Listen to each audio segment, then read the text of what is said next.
Kenny here with Gardening Simplified. It is June 9th and we're out here harvesting our volunteer garlic. Now we've got a lot of garlic that we've harvested, but look at all this garlic that we got that come up volunteer. Now different types of garlic have different characteristics. Now this is elephant garlic. When it comes up like this, usually in 1 year, now it might go ahead and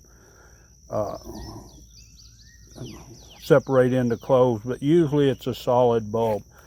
And the reason these come up volunteer is the characteristic to elephant garlic is it puts these little nodules on, and when you pull it up, a lot of these stay in the ground. Now I had intentionally knocked off most of them and planted them back, so we'll have, you can say volunteer, but I've actually planted the garlic. But they'll come back out, and you can see all this garlic, and a lot of these bulbs are just really, they're big bulbs.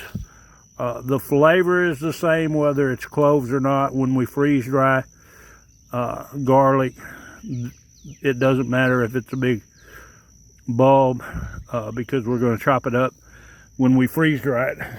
And we have some actually in the freeze dryer now, and I'm going to go through how we're going to process that while I'm doing this. But I've seen a lot of these were starting to yellow, and some of them actually had browned up. They're through with their season, but you can see we've got a lot of nice size garlic, quite a bit of garlic here, and we didn't plant any of it. We just left it in amongst it. A lot of it was in this row here with our melons, which our melons haven't done good. I think we've really had an issue this year with vine borers, and thought the garlic, leaving the garlic in, might help deter the pests, but I don't really think that it has. But regardless, we did get this, no extra effort involved. And now we'll go talk about preserving this. All right, we've got our garlic freeze dried.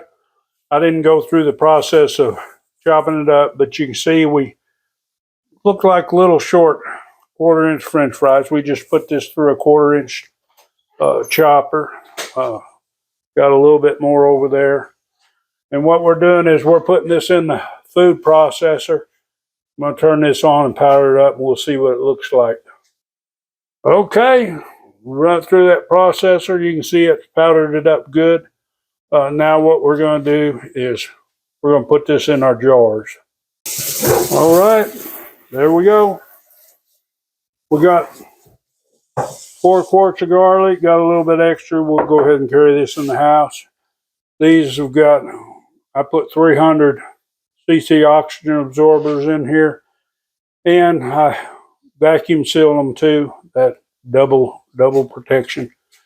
But this way, normally we just chop it up, we double chop it so it's not so big of a piece of garlic, and we just freeze dry it. But this takes a lot less canning space, plus most of the garlic that we use it as a powder. So instead of having to do little batches in the house, it's ready to go, and we'll have garlic with less effort when we get low. But anyway, I hope you enjoyed this little freeze drying garlic video. And of course, give it a thumbs up and enjoy that gardening experience.